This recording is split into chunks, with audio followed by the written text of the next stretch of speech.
श्लोक दूसरा अध्याय पांचवा।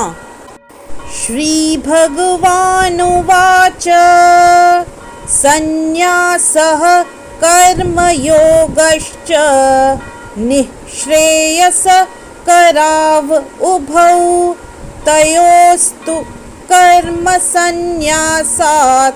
कर्मयोगो विशिष्यते। इस श्लोक में श्री भगवान ने उत्तर दिया, मुक्ति में लिए तो कर्म का परित्याग तथा भक्तिमय कर्म अर्थात कर्मयोग दोनों ही उत्तम है, किंतु इन दोनों में से कर्म के परित्याग से भक्ति युक्त कर्म श्रेष्ठ है। यदि इस श्लोक का विस्तार करें तो सकाम कर्म अर्थात इंद्रिय तृप्ति में लगाना ही भव बंधन का कारण है। जब तक मनुष्य शारीरिक सुख का स्तर बढ़ाने के उद्देश्य से कर्म करता रहता है, तब तक वह विभिन्न प्रकार के शरीरों में देहांतरण करते हुए भव बंधन को बनाए रखता है। इसकी पुष्टि भागवत में इस प्रकार हुई है। नूनं प्रमत्तः कुरुते विकर्म यदिन्द्रियप्रीतया प्रणोति। नूनं प्रमत्तः कुरुते विकर्म यदिन्द्रियप्रीतया प्रणोति। न साधु मन्येत आत्मनोऽयम् सन्नपि क्लेशद आसदेह। नूनं प्रमत्तः कुरुते विकर्म यदिन्द्रियप्रीतया प्रणोति।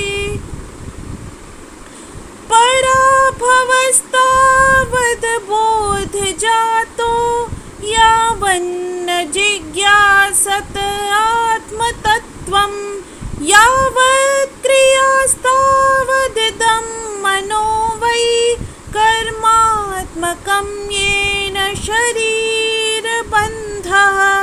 एवं मनः कर्मवशं प्रयुक्ते अविद्यात्मन्योपधीयमाने प्रीतिर्न यावन्मयि वासुदेवेन मुच्यते देहयोगेन तावत् नूनं प्रमत्तः कुरुते विकर्म यदिन्द्रियप्रीतया प्रणोति। नूनं प्रमत्तः कुरुते विकर्म नूनं प्रमत्तः कुरुते विकर्म नूनं प्रमत्तः कुरुते विकर्म यदिन्द्रियप्रीतया प्रणोति। अर्थात लोग इंद्रिय तृप्ति के पीछे मत्त हैं। वे यह नहीं जानते कि उनका क्लेशों से युक्त यह शरीर उनके विगत सकाम कर्मों का फल है। यद्यपि यह शरीर नाशवान है, किंतु यह नाना प्रकार के कष्ट देता रहता है। अतः इंद्रिय तृप्ति के लिए कर्म करना श्रेयस्कर नहीं है।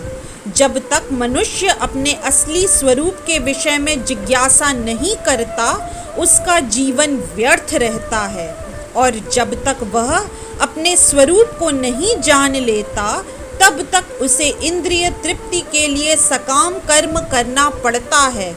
और जब तक वह इंद्रिय तृप्ति की इस चेतना में फंसा रहता है, तब तक उसका देहांतरण होता रहता है।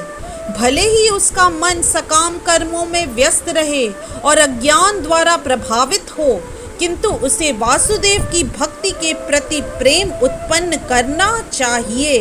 केवल तभी वह भव बंधन से छूटने का अवसर प्राप्त कर सकता है। अतः यह ज्ञान ही कि वह आत्मा है, शरीर नहीं, मुक्ति के लिए पर्याप्त नहीं। जीवात्मा के स्तर पर मनुष्य को कर्म करना होगा, अन्यथा भव बंधन से उबरने का कोई अन्य उपाय नहीं है, किंतु कृष्ण भावना भावित होकर कर्म करना सकाम कर्म नहीं है। पूर्ण ज्ञान से युक्त होकर किए गए कर्म वास्तविक ज्ञान को बढ़ाने वाले हैं। बिना कृष्ण भावनामृत के केवल कर्मों के परित्याग से बुद्धिजीव का हृदय शुद्ध नहीं होता।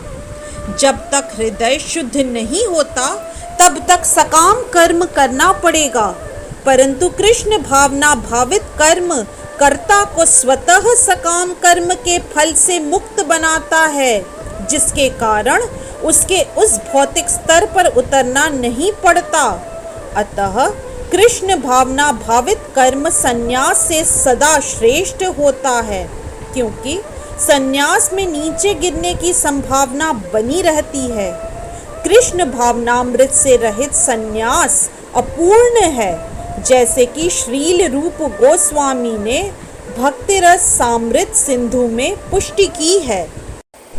प्रापंचिकतया बुद्धया हरे समाबंधिना वस्तुनः मुमुक्षुभिः परित्यागो वैराग्यं फल्गु कथ्यते।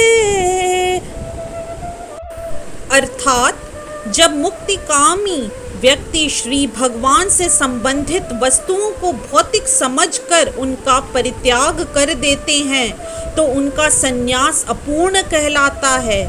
संन्यास तभी पूर्ण माना जाता है जब यह ज्ञात हो कि संसार की प्रत्येक वस्तु भगवान की है और कोई किसी भी वस्तु का स्वामित्व ग्रहण नहीं कर सकता। वस्तुतः मनुष्य को यह समझने का प्रयत्न करना चाहिए कि उसका अपना कुछ भी नहीं है, तो फिर संन्यास का प्रश्न ही कहाँ उठता है।